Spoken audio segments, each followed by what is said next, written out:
Fiona from Eventide Reads, and welcome to my top 10 books of 2016. 2016 has been a bit of a mixed bag for reading this year, but it's not been a bad year at all, and actually when I went through I realised there's quite a few books I have actually enjoyed. So I was worried I was going to get to the end of the year and look back and go, I've only enjoyed 2 books. Oh my god, what happened? But actually, that's not true. So, without further ado, let us start with the books I loved this year. Coming in at number 10 is Jenna Finn by Hannah Moskowitz and Kat Helgeson.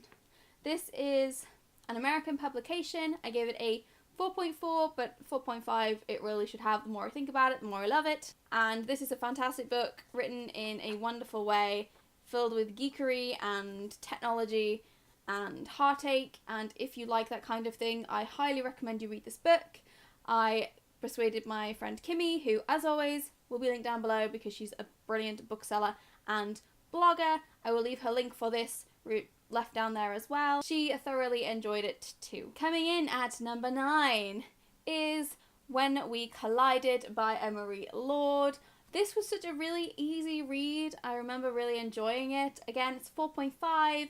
It was just such a good time. I think I read it in the summer or around there, and it just fit perfectly with my mood. And it is, if you want something that deals with a slightly different mental illness, then this is definitely a book to check out. Coming in at number 8 is The Unexpected Everything by Morgan Matson. I'm pretty sure the last 2 or 3 years Morgan Matson has made it into my top 10. I love her books very much. This was better than last year's book, but still not as good as Second Chance Summer. Second Chance Summer is my favourite book of hers. But this was a really, really great book and a brilliant summer read. I thoroughly enjoyed it. Next, at number 7, is of course The Raven King by Maggie Smith. I know, it's not any higher on the list, but I really struggled with the top of my list. It was actually quite difficult. I thoroughly enjoyed this series. It was a really good final book, and it broke my heart, and I love Maggie. And all the feels, just the feel train. Yes. And I can't wait for whatever Maggie writes next. And at number 6, we have Anne Bishop's Marked in Flesh. This is the second to last book in the series. The last book being out next year. Oh my god. This is one of the few series I have actually gone out and bought as soon as it's come out and read it. I don't know what I'm going to do when this series ends. I'm going to be like, what do I read?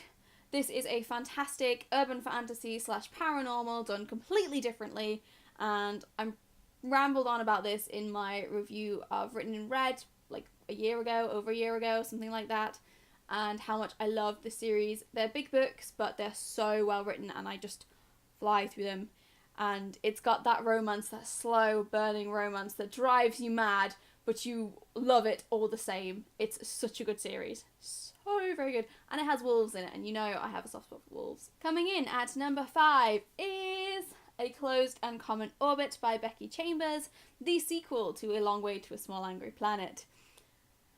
I discovered Becky Chambers this year, and it was beautiful. And we met her. She came to our store, and she was wonderful.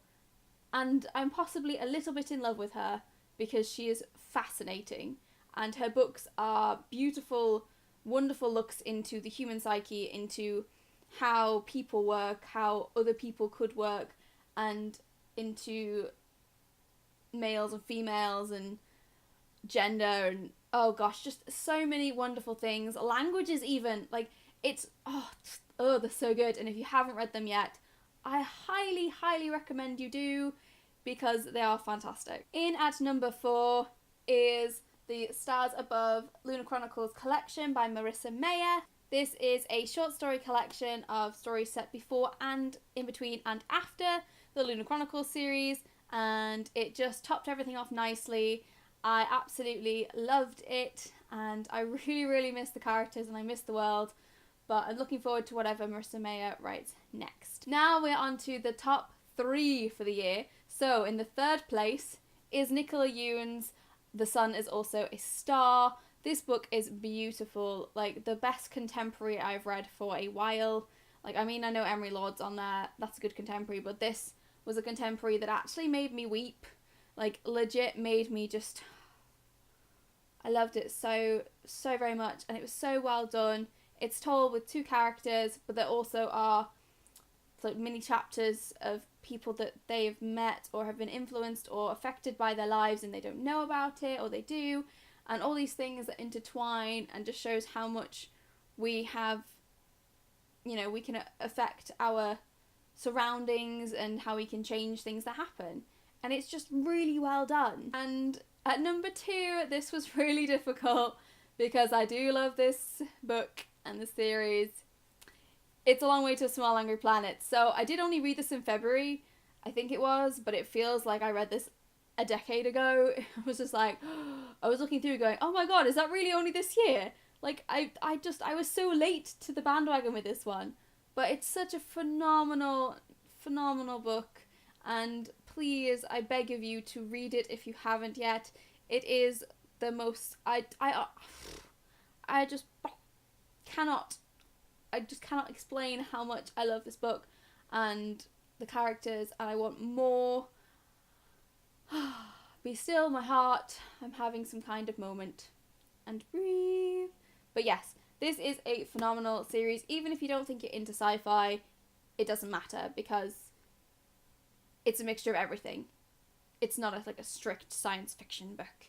It is everything and anything you could possibly want it to be. And it is beautiful. So I think it's pretty obvious what the best book I've read this year is. Oh look, it's Jamina. What a shock. So 2 years in a row. Illuminae last year, Jamina this year. My favourite books of the year, hands down. Nothing can compare to the way this book is created. And when this series ends, whenever it may be, I honestly don't think anything else could live up to it. It is by far one of my most favourite series ever. Like, ever. And I'm still, to this day, constantly recommending Illuminae. I've recommended it like 3 times this week. I'm like, here, make them read Illuminae. It's something completely different. They'll love it. They'll love it. They'll love it. I'm constantly doing it. Just... It's so good. I mean, as I said, mine doesn't have the Marie Lu illustrations, but even without that, it was still phenomenal, and I absolutely adore this series, and if you haven't read it yet, what the frig is wrong with you? So yes, this would be my favourite book of the year. Let me know what your favourite books have been. Can you pick a single favourite one? Because my god, was it tough this time round. There were some really, really good contenders, mainly this one here.